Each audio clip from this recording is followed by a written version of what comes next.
Welcome back everyone, আমি সপ্তপর্ণি from বায়োলাইভ। আশা করি তোমরা সবাই খুব ভালো আছো। তো আজকে দেখো, আমি তোমাদেরকে যেরকম প্রমিস করেছিলাম যে আমি পর্ষদের টেস্ট পেপার সলভিং এর ভিডিও নিয়ে আসবো, আজকে আমি সেটাই নিয়ে এসেছি। আজ আমরা সলভ করতে চলেছি পেজ নাম্বার 309 অর্থাৎ ফার্স্ট লাইফ সায়েন্স সেটের 2 মার্কসের কোয়েশ্চেনগুলি। তো দেখো, আমি কেন 1 মার্কস তোমাদের করাচ্ছি না, কারণ অলরেডি 1 মার্কসের কোয়েশ্চেনগুলির অ্যান্সার কিন্তু যে কোয়েশ্চেন সেট রয়েছে তার লাস্টে দেওয়াই রয়েছে। সো এখন ওগুলো করিয়ে বেকার টাইম ওয়েস্ট করার কোনো মানে হয় না। আমি 2 and 5 মার্কসই করাবো, ঠিক আছে? এবং আমি চেষ্টা করব ডেইলি তোমাদের জন্য দুটো করে ভিডিও দেওয়ার, যাতে 5-6 দিনের মধ্যেই জিনিসটা কমপ্লিট হয়ে যেতে পারে, because exam is knocking on your door. Okay, so চলো আর দেরি না করে ভিডিও স্টার্ট করছি। বাট অবশ্যই ভিডিও ভালো লাগলে লাইক করতে ভুলবে না, বন্ধুদের মধ্যে শেয়ার করে দেবে এবং অবশ্যই নিচে কমেন্ট করে জানাবে ভিডিও কেমন লাগছে এবং কোন কোন পেজের ভিডিওটা তোমরা তাড়াতাড়ি চাও। এবং অবশ্যই চ্যানেলটাকে সাবস্ক্রাইব করে রাখতে ভুলবে না, কারণ তোমরা যদি সাবস্ক্রাইব করে রাখো, নিচে বেল বাটন প্রেস করে যখনই আমি নতুন ভিডিও দেবো তোমরা তার নোটিফিকেশন উইদাউট এনি ডিলে তাড়াতাড়ি পেতে পারবে। ওকে, চলো ফার্স্ট কোয়েশ্চেন বলছে, স্নায়ুকোষের সংজ্ঞাবহ এবং চেষ্টীয় প্রবর্ধকের মধ্যে নিম্নলিখিত দুটি বিষয়ে পার্থক্য লেখো। সাধারণ নাম দেখো, সংজ্ঞাবহ প্রবর্ধকের নাম হচ্ছে ডেনড্রন আর চেষ্টীয় প্রবর্ধকের নাম হচ্ছে অ্যাক্সন। নেক্সট বলছে নিজেল দানার উপস্থিতি। সংজ্ঞাবহ প্রবর্ধক অর্থাৎ ডেনড্রনে নিজেল দানা থাকে, বাট চেষ্টীয় প্রবর্ধকে অর্থাৎ অ্যাক্সনে নিজেল দানা থাকে না। ওকে, হয়ে গেল। নেক্সট বলছে দেখো, বিদ্যালয়ে চক্ষু শিবিরে ডাক্তারবাবু ইংরেজি দিদিমণিকে মাইনাস পাওয়ারে চশমা দিলেন। তাহলে মাইনাস পাওয়ারে চশমা দেওয়া মানে কি? মাইনাস পাওয়ার মানে অবতল লেন্স ইউজ করতে বলছেন, তার মানে ইংরেজি শিক্ষিকার কি অসুবিধা রয়েছে? মায়োপিয়া রয়েছে। অঙ্কের মাস্টার মশাইকে বাইফোকাল লেন্সের চশমা দিলেন। বাইফোকাল লেন্স দেওয়া হয় কখন? প্রেস বায়োপিয়া হলে। অবসরপ্রাপ্ত প্রধান শিক্ষক মহাশয়কে কৃত্রিম লেন্স প্রতিস্থাপন করতে বললেন, তার মানে তার কি রয়েছে? তার ক্যাটারাক্ট রয়েছে। বিজ্ঞানের দিদিমণিকে উত্তল কন্ট্যাক্ট লেন্স ইউজ করতে বললেন। কন্ট্যাক্ট লেন্স কখন ইউজ করা হয়? যখন হাইপেরোপিয়া বা হাইপারমেট্রোপিয়া থাকে। তাহলে জীবন বিজ্ঞানের দিদিমণির হাইপেরোপিয়া বা হাইপারমেট্রোপিয়া রয়েছে। ওকে, নেক্সট বলছে নিচের ক্রিয়াগুলির সাথে সম্পর্কিত হরমোনগুলির তালিকা লিখতে হবে। ক্যাটেকোলামাইন হরমোন যা নিউরোট্রান্সমিটার হিসেবে কাজ করে। দেখো, আমাদের এপিনেফ্রিন বা অ্যাড্রিনালিন, নরএপিনেফ্রিন বা নরঅ্যাড্রিনালিন এবং ডোপামিন, এই তিনটেই হচ্ছে ক্যাটেকোলামাইন হরমোন যা নিউরোট্রান্সমিটার হিসেবে কাজ করে। যে কোনো একটার নাম তোমরা লিখতে পারো এখানে। ক্ষারীয় হরমোন যা অগ্রস্ত প্রকটতা দর্শনে বাধা দেয়, এটা হবে সাইটোকাইনিন। নেক্সট বলছে নিউরো হরমোন যা স্তন গ্রন্থি থেকে দুগ্ধ ক্ষরণে সাহায্য করে, এটা হবে অক্সিটোসিন। এখানে আমি আরো একটা তোমাদের বলে রাখছি, দুগ্ধ ক্ষরণে অক্সিটোসিন সাহায্য করে, বাট দুগ্ধ উৎপাদনে সাহায্য করে প্রোল্যাকটিন বা এলটিএইচ। ঠিক আছে। নেক্সট বলছে দেখো, টার্পিনয়েড জাতীয় হরমোন যা বীজ এবং মুকুলের সুপ্তাবস্থা ভঙ্গ করে, এটার সঠিক উত্তর কি হবে? জিববেরেলিন। ঠিক আছে। নেক্সট বলছে নিম্নলিখিত ঘটনাগুলির ক্ষেত্রে মানব পেশির যে ক্রিয়াগুলি ঘটে তা লেখো। এখানে পেশির নাম চাইনি, ক্রিয়াগুলির নাম চেয়েছে। বলছে বাউন্ডারি লাইন থেকে ফিল্ডার উইকেট রক্ষকের দিকে বল ছোড়ার জন্য হাত পিছনে নিল। বল ছোড়ার জন্য হাত পিছনে নিলে কি হবে?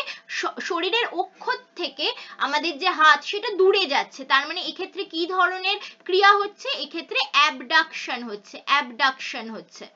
নেক্সট বলছে ব্যাম্বির বাইসেপস পেশি প্রদর্শনের জন্য ডান হাতের কুনুই ভাঁজ করলো। এক্ষেত্রে কি ধরনের ক্রিয়া হবে? কুনুই ভাঁজ করা মানে দুটো অস্থি একে অপরের কাছাকাছি আসা, অর্থাৎ এক্ষেত্রে হবে ফ্লেকশন। ওকে, ফ্লেকশন হচ্ছে। নেক্সট বলছে শর্টপাট প্রতিযোগিতায় গ্রীবার কাছ থেকে লোহার বল ছোড়ার জন্য বাহুকে প্রসারিত করা হলো। বাহু প্রসারিত করলে বাহুর অস্থিগুলিও একে অপরের থেকে দূরে সরে যাবে, অর্থাৎ এটি হচ্ছে এক্সটেনশন প্রসেস। ঠিক আছে। লাস্ট বলছে ক্রিকেট ম্যাচে বোলার নো বল করার জন্য আম্পায়ারকে ফ্রি হিটের নির্দেশ দিলেন। ফ্রি হিট করা মানে হচ্ছে উপরের দিকে হাত তুলে হাতটাকে গোল করে ঘোরানো আঙুলটাকে। ঠিক আছে, তো এটা হচ্ছে তাহলে রোটেশন, রোটেশন এখানে হচ্ছে। ঠিক আছে, চলো নেক্সট কোয়েশ্চেনে যাচ্ছি। বলছে একটি আদর্শ উদ্ভিদ কোষ এবং প্রাণী কোষের সমবিভাজনের সময় বেমতন্তু গঠন এবং সাইটোপ্লাজমের বিভাজন কিভাবে ঘটে তা পার্থক্যের আকারে লেখো। দেখো, উদ্ভিদ কোষে বেমতন্তু গঠিত হয় আমাদের মাইক্রোটিউবিউল অনুদৈর্ঘ্যভাবে সজ্জিত হয়ে, whereas আদর্শ প্রাণী কোষে বেমতন্তু গঠিত হয় সেন্ট্রোজোম। সেন্ট্রোজোম বিভাজিত হয়ে দুই মেরুতে যায় এবং সেন্ট্রিওল থেকে অ্যাস্ট্রাল রশ্মি এবং ডিফারেন্ট মাইক্রোটিউবিউলস সেন্ট্রোজোম থেকে অ্যাস্ট্রাল রশ্মি এবং সেখান থেকেই বেমতন্তু গঠিত হয়। নেক্সট বলছে বিভাজন, কিভাবে সাইটোপ্লাজমের বিভাজন ঘটে। আদর্শ উদ্ভিদ কোষে ফ্র্যাগমোপ্লাস্ট থেকে সেল প্লেট বা কোষপাত গঠনের মাধ্যমে সাইটোপ্লাজমের বিভাজন ঘটে, ওয়্যারাজ প্রাণী কোষের ক্ষেত্রে স্টেম বডি গঠিত হয় প্রথমে এবং তারপর ক্লিভেজ পদ্ধতিতে সাইটোপ্লাজমের বিভাজন ঘটে। চলো নেক্সট কোয়েশ্চেনে যাই। বলছে কোষ বিভাজনের নিম্নলিখিত ভূমিকাগুলি বিশ্লেষণ করে সংশ্লিষ্ট কোষীয় অঙ্গাণুগুলিকে শনাক্ত করো। তার মানে এগুলোতে কোন সেল অর্গানেল কাজ করে বলতে হবে। বলছে অ্যানাফেজ দশায় ক্রোমোজোমের মেরুমুখী চলনে শক্তি সরবরাহ করার গল্প আসছে, মানে এখানে নাম হয়ে যাবে মাইটোকন্ড্রিয়ার, ঠিক আছে। নেক্সট বলছে ইন্টারফেজ দশায় নিউক্লিয় প্রোটিন তৈরি, প্রোটিন তৈরির গল্প মানে নাম আসবে রাইবোজোমের। নেক্সট বলছে নিউক্লিয় জালিকা থেকে ক্রোমোজোম গঠন এবং ডিএনএ বহন করে কি আমাদের নিউক্লিয়াস। লাস্ট বলছে কোষ বিভাজনকালে বেমতন্তু গঠনে সাহায্য করে কি আমাদের সেন্ট্রোজোম, ঠিক আছে। নেক্সট কোয়েশ্চেন যাচ্ছি, দেখো বলছে নিম্নলিখিত বৈশিষ্ট্য দুটির ভিত্তিতে স্বপরাগযোগ এবং ইতর পরাগযোগের সুবিধা এবং অসুবিধা বিচার করো। দেখো বাহকের নির্ভরতা, স্বপরাগযোগে বাহক লাগে না, এটা একটি সুবিধা, বাট ইতর পরাগযোগে বাহক লাগে, এটি একটি অসুবিধা, ঠিক আছে। নেক্সট বলছে পরাগরেণুর অপচয়, স্বপরাগযোগে পরাগরেণুর অপচয় হয় না, এটি একটি সুবিধা, বাট ইতর পরাগযোগে পরাগরেণুর অপচয় হয়, এটি একটি অসুবিধা, ঠিক আছে। তো এভাবে তোমরা সুবিধা অসুবিধা তো লিখলে, বাট আলটিমেটলি আরো একটা পয়েন্ট তোমরা মেনশন করে দিতে পারো, যেটা হচ্ছে যে যদিও স্বপরাগযোগে বাহক লাগে না এবং পরাগরেণুর অপচয়ও হয় না, বাট এর ফলে কিন্তু একই গাছের দুটি ফুল বা একই ফুলের মধ্যে পরাগযোগ হয়, ফলে নতুন বৈশিষ্ট্যের সঞ্চারণ হয় না, ফলে যে অপত্য উদ্ভিদ সৃষ্টি হয় সেটি কিন্তু অনুন্নত মানের হয় এবং প্রতিকূল পরিবেশে সঠিকভাবে মানিয়ে নিতে পারে না, এটা স্বপরাগযোগের সবচেয়ে বড় অসুবিধা। আর ইতক পরাগযোগের সুবিধা কি হয়, যদিও এতে বাহক লাগে এবং পরাগরেণুর অপচয় ঘটে, বা ডিফারেন্ট গাছের ফুলের মধ্যে পরাগযোগ ঘটার ফলে নতুন বৈশিষ্ট্যের সঞ্চারণ ঘটে অপত্যতে, এবং অপত্য অনেক বেশি সবল হয় এবং অপত্য কিন্তু প্রতিকূল পরিবেশের সাথে নিজেকে সহজেই মানিয়ে নিতে পারে, এটা কিন্তু ইতর পরাগযোগের ওভারঅল সুবিধা হয়ে যাবে, ঠিক আছে। নেক্সট বলছি, দেখো মটর গাছের একটি বিশুদ্ধ হোমোজাইগাস এবং একটি হেটেরোজাইগাস জিনোটাইপের উদাহরণ দাও। হোমোজাইগাস দু রকম হতে পারে জিনোটাইপ, ক্যাপিটাল টি অর্থাৎ বিশুদ্ধ লম্বা, আর স্মল টি অর্থাৎ বিশুদ্ধ খর্ব, ঠিক আছে। আর হেটেরোজাইগাস হবে একটাই, ক্যাপিটাল টি স্মল টি অর্থাৎ সংকর লম্বা, ওকে। চলো নেক্সট কোয়েশ্চেন যাচ্ছি, কারণ সহ এমন দুটি জিনগত রোগের নাম লেখো যার একটির ক্ষেত্রে পিতা বাহক হতে পারে কিন্তু অপরটিতে পিতা বাহক হতে পারে না। পিতা বাহক হতে পারে থ্যালাসেমিয়াতে, আর পিতা বাহক হতে পারে না হচ্ছে আমাদের হিমোফিলিয়াতে। থ্যালাসেমিয়াতে কিভাবে পিতা বাহক হতে পারে, দেখো থ্যালাসেমিয়া একটি অটোজোমাল রিসেসিভ ডিসঅর্ডার, ঠিক আছে। তার মানে রিসেসিভ ডিসঅর্ডার মানে এর ক্ষেত্রে দুটি অটোজোমেই কিন্তু থ্যালাসেমিয়ার মিউট্যান্ট জিন থাকতে হবে, তবেই কিন্তু পিতা আক্রান্ত হবে।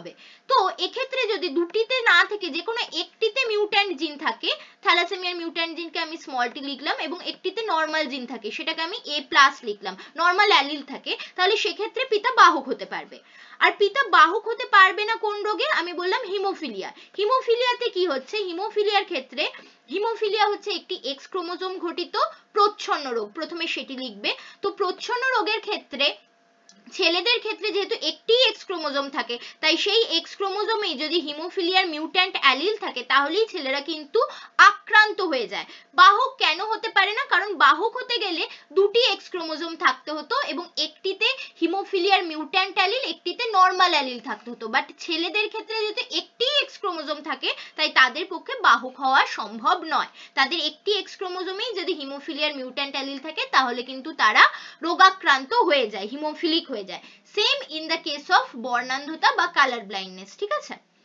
নেক্সট কোয়েশ্চেনে যাচ্ছি, দেখো মেন্ডেল তার এক সংকর জনন পরীক্ষার থেকে কোন সূত্র প্রণয়ন করেছিলেন তা লেখো। এটি হবে আমাদের পৃথকীভবনের সূত্র, বইতে তোমরা সূত্রটি পেয়ে যাবে, সেটি তোমরা বিবৃত করবে।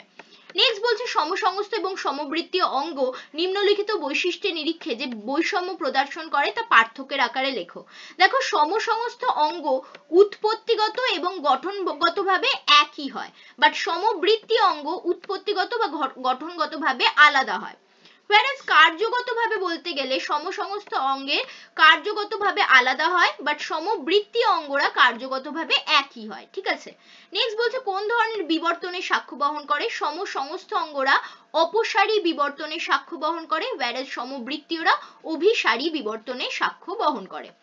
নেক্সট যাচ্ছি, দেখো ভ্রূণ তত্ত্বের বিকাশে তুলনামূলক দশায় প্রতিটি মেরুদণ্ডী প্রাণীর ভ্রূণে কোন কোন সাধারণ বৈশিষ্ট্যগুলি দেখতে পাওয়া যায় তার একটি তালিকা লেখো। তিনটি সাধারণ বৈশিষ্ট্য তোমাদের বইতে উল্লেখ করা আছে।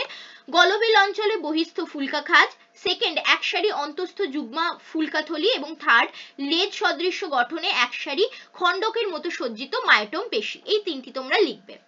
Next question very very important, বলছে জীবের আচরণ কিভাবে অভিযোজন এবং অভিব্যক্তির সঙ্গে সম্পর্কিত তা লেখো। এক্ষেত্রে তোমাদেরকে এই তিনটে টার্ম কিভাবে একে অপরের সাথে রিলেটেড সেটা তো বলবেই, প্লাস একটা এক্সাম্পলও দেবে। উইদাউট এক্সাম্পল কিন্তু এটাকে বলা যাবে না। ওকে, তো প্রথমেই তোমরা লিখবে আচরণ বলতে তুমি কি বোঝো। আমি বলছি, তোমরা পজ করে শুনে খাতায় লিখে নাও। অন্তস্থ বা বহিস্থ উদ্দীপকের প্রভাবে স্নায়ুতন্ত্রের নিয়ন্ত্রণাধীনে কোনো প্রাণী যেসব ক্রিয়া সম্পন্ন করে তাকে তার আচরণ বলা হয়। আবারও বলছি, অন্তস্থ এবং বহিস্থ উদ্দীপকের প্রভাবে স্নায়ুতন্ত্রের নিয়ন্ত্রণাধীনে কোনো প্রাণী যেসব ক্রিয়া সম্পন্ন করে তাকে তার আচরণ বলা হয়। এবার এই আচরণ কিভাবে অভিযোজনে হেল্প করে?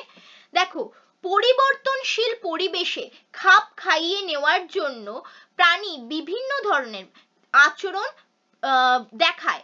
এই যে বিভিন্ন পরিবর্তিত পরিস্থিতিতে বিভিন্ন রকমের আচরণের প্রদর্শন, তাই তার অভিযোজনে হেল্প করে বা সাহায্য করে, ঠিক আছে।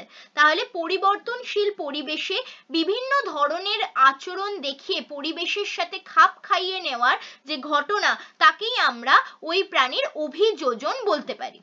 এবার এই অভিযোজন কিভাবে অভিব্যক্তিতে হেল্প করে? দেখো, অভিযোজনের ফলে যে ছোট ছোট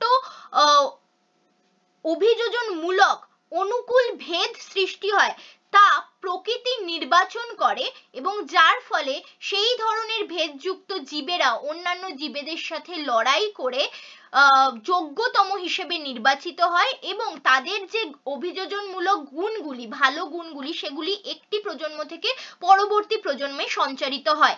এভাবেই অভিযোজন কিন্তু তাদের অভিব্যক্তিতেও সাহায্য করে। এতক্ষণ আমি যা বললাম পুরোটা আর একবার ভালো করে শোনো, শুনে খাতায় তোমরা লিখে নাও। এক্সাম্পল তোমরা কি দেবে? এক্সাম্পল তোমরা এটা দিতে পারো মৌমাছির ক্ষেত্রে, ঠিক আছে। মৌমাছির ক্ষেত্রে তোমরা জানো যে মৌমাছিরা ফুলের মধু সংগ্রহ করার জন্য প্রথমে একটি মৌমাছি বা কয়েকটি মৌমাছি গিয়ে দূর যে স্থানে যায়, সেখান থেকে ফুল কতটা দূরে রয়েছে বা কোন দিকে রয়েছে সেটি দেখে আসে। দেখে এসে ফুলের দূরত্ব এবং কোন স্থানে রয়েছে দিক সেটি নির্দেশ করার জন্য তারা বিভিন্ন ধরনের নৃত্য প্রদর্শন করে। এই নৃত্য প্রদর্শন দু রকমের, মানে বিভিন্ন রকম হতে পারে। যদি ফুল কাছে থাকে, অর্থাৎ 100 মিটারের মধ্যে থাকে, তাহলে তারা সার্কুলার ড্যান্স করে বা চক্রাকার নৃত্য। whereas যদি 150 মিটারের দূরে থাকে ফুল, তাহলে তারা ওয়াগল ড্যান্স করে, যেটা ফিগার অফ 8 এর মতো দেখতে হয়। তো বিভিন্ন ধরনের নৃত্য প্রদর্শন করে এবং ডিফারেন্ট টাইম ধরে নৃত্য প্রদর্শন করে তারা কিন্তু নির্দেশ করে ফুল কতটি দূরত্বে রয়েছে। তো এভাবেই আচরণ কিন্তু তাদের অভিযোজনে এবং আলটিমেটলি অভিব্যক্তিতেও হেল্প করে। তোমরা শিম্পাঞ্জি দিয়েও বলতে পারো বা মৌমাছি দিয়েও বলতে পারো, যে কোনো একটার উদাহরণ কিন্তু অবশ্যই দেবে। নেক্সট কোয়েশ্চেন, ইম্পর্টেন্ট কোয়েশ্চেন, তোমরা এটা বইতে পাবে না। বলছেন ভারতে বিপন্ন প্রজাতি সংরক্ষণের উদ্দেশ্যে গৃহীত পদক্ষেপগুলি পড়ো এবং প্রতিটি পদক্ষেপের সঙ্গে সম্পর্কিত বিপন্ন প্রজাতিটিকে শনাক্ত করো। অর্থাৎ সেই প্রাণী বা জীবটিকে শনাক্ত করতে হবে। বলছে ওয়ার্ল্ড ওয়াইল্ড লাইফ ফান্ডের সহযোগিতায় IRV 2020, IRV মানে হচ্ছে ইন্ডিয়ান রাইনো ভিশন, ঠিক আছে। রাইনো নাম থেকেই বুঝতে পারছো, তার মানে এখানে আমাদের গন্ডারের কথা বলা হচ্ছে, ঠিক আছে। তো এখানে তাহলে কি গন্ডার, একশৃঙ্গ গন্ডারের কথা বলা হচ্ছে। এখানে কি করা হয়েছিল জানো তো? এখানে বলা হয়েছিল যে 2020 সালের মধ্যে আসামে 3000-এর বেশি গন্ডার যাতে মানে থাকে, সেইটার একটা প্রচেষ্টা ছিল, ঠিক আছে, IRV 2020। নেক্সট, বাউলা প্রজেক্ট উড়িষ্যায় বিপন্ন প্রাণী সংরক্ষণে। দেখো, উড়িষ্যা এবং বাউলা প্রজেক্ট, বাউলা মানে হচ্ছে কুমির, ওড়িয়া ভাষায় কুমিরকে বাউলা বলা হয়। তো এটা তার মানে কুমিরের সাথে রিলেটেড বা ক্রোকোডাইলের সাথে। নেক্সট বলছে বিপন্ন প্রাণী সংরক্ষণের জন্য গির অরণ্যকে 1960-এ অভয়ারণ্য, 1970-এ জাতীয় উদ্যান হিসেবে ঘোষণা করা। গির অরণ্য মানে কার কথা বলা হচ্ছে? লায়ন বা সিংহের কথা। লাস্ট বলছে দেখো, বিপন্ন প্রাণী সংরক্ষণের উদ্দেশ্যে 1973 সালের 1 এপ্রিল ভারতবর্ষে 9টি অরণ্যে বিশেষ প্রকল্পের ঘোষণা। 1973 সাল মানেই আমাদের প্রজেক্ট টাইগার, অর্থাৎ এখানে আমরা বাঘকে সংরক্ষণের কথা বলছি। ওকে, তাহলে গন্ডার, কুমির, সিংহ এবং বাঘ উত্তর হবে। নেক্সট বলছে নিচের ঘটনাগুলোর জন্য দায়ী দূষণ এবং দূষণজনিত ফলাফল লেখো। দেখো, ভিক্টোরিয়া মেমোরিয়ালে মার্বেল পাথর ক্ষতিগ্রস্ত হওয়া, এটি কোন ধরনের দূষণের জন্য হয়ে থাকে? এটি আমাদের বায়ু দূষণের জন্য হয়। বায়ু দূষণের ফলে বায়ুতে নাইট্রোজেন ডাইঅক্সাইড এবং সালফার ডাইঅক্সাইড মিশে গেলে সেখান থেকে অ্যাসিড বৃষ্টি হয়, যার ফলে যে নাইট্রিক অ্যাসিড বা সালফিউরিক অ্যাসিড সেগুলি আমাদের মার্বেলের যে মনুমেন্ট তার উপরে পড়ে সেই মার্বেলের ক্ষতি করে। তাহলে আমাদের এই বায়ু দূষণ বা এই যে আমাদের অ্যাসিড বৃষ্টি, সেটা কি কি ক্ষতি করতে পারে? এক তো হচ্ছে যে মনুমেন্টগুলির যে ক্যালসিয়াম কার্বনেট লেয়ার রয়েছে মার্বেল পাথরে, সেটির সাথে রিয়াক্ট করে জিপসাম গঠন করে, ক্যালসিয়াম সালফেট, কার্বন ডাইঅক্সাইড এবং জল, যার ফলে মনুমেন্টগুলির কিন্তু মার্বেল পাথরের ক্ষয় হয়। ঠিক আছে, এটি একটি ফলাফল হলো। নেক্সট বলছে জলাশয়ে শৈবাল ব্লুম সৃষ্টি। জলাশয়ে যদি আমাদের ফসফেট জাতীয় সার বা অন্যান্য ডিটারজেন্ট বেশি পরিমাণে দ্রবীভূত হয়ে যায়, তার ফলে যে কি ধরনের জল দূষণ ঘটে? জল দূষণ ঘটে। জল দূষণের ফলে প্রচুর পরিমাণে শৈবাল তৈরি হয় এবং সেই শৈবাল মারা গেলে জলের পচন ঘটে, যাকে আমরা শৈবাল ব্লুম বলে থাকি। ঠিক আছে, তো এর ফলে কি ধরনের ফলাফল হতে পারে? জলজ প্রাণী মারা যেতে পারে, জলে ডিজলভড অক্সিজেনের পরিমাণ কমে যেতে পারে, তার মানে জলজ বাস্তুতন্ত্রের প্রাণীদের মৃত্যু হতে পারে, প্লাস সেই জলের মাছ যদি মানুষ খায় তাহলে তাদেরও কিন্তু শরীর খারাপ হতে পারে। তো সেটাই তোমরা গুছিয়ে এখানে লিখবে। নেক্সট বলছে দেখো, কোনো সংরক্ষণযোগ্য স্থলকে বায়োডাইভার্সিটি হটস্পট ঘোষণা করতে হলে কোন দুটি শর্ত পূরণ করা আবশ্যক লেখো। দেখো, কোনো একটি জায়গাকে আমি বায়োডাইভার্সিটি হটস্পট তখনই বলতে পারবো যখন সেখানে অ্যাটলিস্ট 1500, ঠিক আছে, অ্যাটলিস্ট 1500 নালিকা বান্ডিল যুক্ত উদ্ভিদ থাকবে। ঠিক আছে, এটা প্রথম ক্রাইটেরিয়া। এবং সেকেন্ড ক্রাইটেরিয়া হচ্ছে সেই স্থানে যে বনজ সম্পদ রয়েছে তার 70% অলরেডি আমাদের ধ্বংসপ্রাপ্ত হতে হবে। ঠিক আছে, মানে এরিয়াটি কিন্তু থ্রেটেন্ড হতে হবে, তবেই কিন্তু আমরা সেটিকে হটস্পট বলতে পারবো। ঠিক আছে, এবং অবশ্যই সেখানে এন্ডেমিক প্রজাতির প্রাণী, বিপন্ন এন্ডেমিক প্রজাতির প্রাণীর সংখ্যাও অধিক হতে হবে। এই তিনটেই ক্রাইটেরিয়া, যে কোনো দুটো তোমরা লিখতে পারো। লাস্ট কোয়েশ্চেন বলছে নাইট্রোজেন চক্রে নাইট্রিফিকেশন এবং ডিনাইট্রিফিকেশন প্রক্রিয়ায় সাহায্যকারী একটি করে ব্যাকটেরিয়ার নাম লেখো এবং তাদের ভূমিকা উল্লেখ করো। ঠিক আছে, তো নাইট্রিফিকেশনে তোমরা লিখতে পারো নাইট্রোসোমোনাস, ঠিক আছে, আর লিখতে পারো নাইট্রোব্যাক্টারের নাম। এরা কি করে? এরা আমাদের মাটিতে যেসব আমাদের মৃত জীবদেহ রয়েছে তার থেকে, তার যে অ্যামোনিয়া রয়েছে সেটার থেকে নাইট্রেট এবং তার থেকে আলটিমেটলি গিয়ে নাইট্রাইটে কনভার্ট করে। ঠিক আছে, করে মৃত জীবদেহকে মাটিতে মিশিয়ে দিতে সাহায্য করছে। ঠিক আছে, এবং মাটির নাইট্রোজেন কন্টেন্ট বাড়াচ্ছে। whereas ডিনাইট্রিফিকেশনে কি হয়? মাটিতে থাকা নাইট্রেট বা নাইট্রোজেন জাতীয় যৌগগুলি ভেঙে গিয়ে বায়বীয় নাইট্রোজেনে পরিণত হয় এবং বায়ুতে মিশে যায়। ঠিক আছে, তো এতে সাহায্য করে কারা? এতে সাহায্য করে সিউডোমোনাস, তারপর থায়োব্যাসিলাস ডিনাইট্রিফিকেন্স ইত্যাদি। এবং এর ফলে কিন্তু মাটির উর্বরতা কমে যায়, কারণ মাটিতে যে নাইট্রোজেন সংবন্ধ ছিল সেটাকে কিন্তু এরা আবার বায়ুতে ফিরিয়ে দিচ্ছে। ঠিক আছে, তো এই ছিল আমাদের পেজ নাম্বার 309 এর প্রত্যেকটি 2 মার্কসের কোয়েশ্চেনের উইথ এক্সপ্লেনেশন সলভিং। ঠিক আছে, আশা করি ভিডিও তোমাদের ভালো লেগেছে। ভালো লাগলে অবশ্যই লাইক শেয়ার কমেন্ট করতে ভুলো না এবং অবশ্যই চ্যানেলটাকে সাবস্ক্রাইব করে দিও। এছাড়া এবিটিএ টেস্ট পেপার সলভিং এর ভিডিও যদি তোমরা পেতে চাও এবং এই আমাদের পর্ষদের টেস্ট পেপার সলভিং এর আরো ভিডিওগুলো সবকিছুই তোমরা পেয়ে যাবে। আমি এরপরই একটি প্লেলিস্টের লিস্ট দেব তোমাদেরকে, মাধ্যমিক টেস্ট পেপার সলভিং 2024, ওই প্লেলিস্টে তোমরা পেয়ে যাবে, ওটাকে তোমরা ফলো করো। প্লাস মাধ্যমিকের চ্যাপ্টার ওয়াইজ ভিডিও দেখার জন্য প্লেলিস্ট দেওয়া আছে, ভিডিও লাস্টে আমি দিয়ে দেবো, সেটাকেও তোমরা ফলো করতে পারো। Thanks for watching and happy learning.